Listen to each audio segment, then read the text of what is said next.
Selamat datang di Liwia Channel.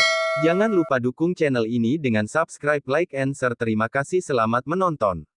8 pekerja PTT tewas ditembak KKB Papua saat perbaiki tower BTS, 1 prajurit TNI terluka diserang.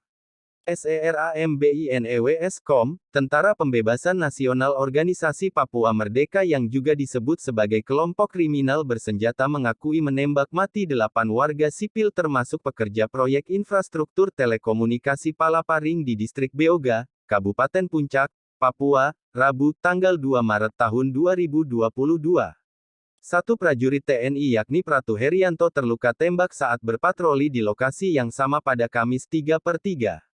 Para korban adalah pekerja Palapa Timur Telematika PTT, pemenang tender proyek Palaparing Timur yang sedang memperbaiki fasilitas Menara Base Transceiver Station, BTS, untuk jaringan telekomunikasi 4G. Proyek Palaparing termasuk proyek strategis nasional untuk menghubungkan komunikasi hingga pelosok Nusantara. Kepala Penerangan Komando Daerah Militer 17 Cenderawasih Kolonel In. Aksa Erlangga saat dikonfirmasi Kamis, tanggal 3 Maret tahun 2022, membenarkan aksi penyerangan 8 warga sipil dan seorang prajurit di distrik Beoga itu. Informasi itu pertama kali disampaikan salah satu pekerja yang selamat berinisial NS. Saat penyerangan, NS tidak di lokasi kejadian. Saat menemukan rekan-rekannya tewas, NS pun menghubungi salah seorang rekannya berinisial Al yang berada di Ilaga, ibu kota Puncak sekitar pukul 13 waktu Indonesia Timur. Anggota kami mendapatkan informasi dari Al terjadi penyerangan 8 rekannya di Beoga. Pekerja yang selamat berinisial NS kini masih berada di lokasi kejadian bersama jenazah 8 rekannya, ungkap Aksa. Evakuasi terkendala. Ia menuturkan, berdasarkan informasi terakhir para korban belum dapat dievakuasi pada Rabu lalu karena faktor cuaca buruk di Beoga.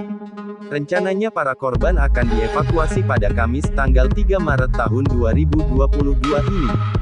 Polda Papua bersama Kodam Cenderawasih akan mengevakuasi para korban dari lokasi kejadian. Perbuatan para pelaku yang membunuh warga sipil merupakan kejahatan kriminal luar biasa, kata Aksa. KKB juga serang personel Kodim. Ia menambahkan, kelompok kriminal bersenjata yang berjumlah 15 orang juga menyerang Pratu Herianto bersama 11 rekannya saat berpatroli di Kampung Dambet, distrik Beoga pada pukul 12.45. Herianto mengalami luka tembak di bagian leher. Kondisi Herianto masih sadar dan stabil. Prajurit kami telah mengevakuasi korban ke Puskesmas Beoga. Rencananya korban akan dievakuasi ke Timika pada Kamis ini, tambahnya. Kepala Bidang Humas Polda Papua, Kombes Ahmad Mustafa Kamal mengatakan, korban yang meninggal dunia yakni berinisial B, R, BN, BT, J, E, S dan PD. Sedangkan 1 korban selamat berinisial NS. Pihak perusahaan PT Palapa Timur Telematika PTT sudah mengevakuasi karyawan yang berada di BTS 4, sedangkan untuk di BTS 3 belum bisa dilakukan karena terkendala cuaca, kata Kamal. Ahmad pun menyatakan, Polres Puncak saat ini sudah membentuk tim untuk menuju ke tempat untuk membantu proses evakuasi dan melakukan penyelidikan dan penyidikan terkait kasus tersebut. Tanpa koordinasi, Kapolda Papua Inspektur Jenderal Matius Fahiri menyatakan, para pekerja itu sama sekali tidak berkomunikasi dengan aparat keamanan terkait kegiatan di Beoga. Padahal, ujar Matius, dirinya sudah menyampaikan berulang kali agar berkoordinasi dengan aparat keamanan, khususnya di daerah rawan serangan KKB. Kepala Satgas Penegakan Hukum Damai Cartens, Kombes Gatot Suprasetya mengatakan, pihaknya masih berupaya mengevakuasi 8 korban dan 1 pekerja yang selamat. Belum diketahui pelaku yang menyerang para korban. Kami sedang mempersiapkan diri ke lokasi kejadian untuk mengevakuasi para korban, kata Gatot.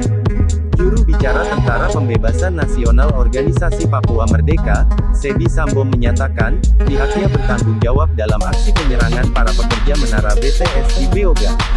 Aksi ini sebagai penolakan berbagai pembangunan infrastruktur oleh pemerintah Indonesia.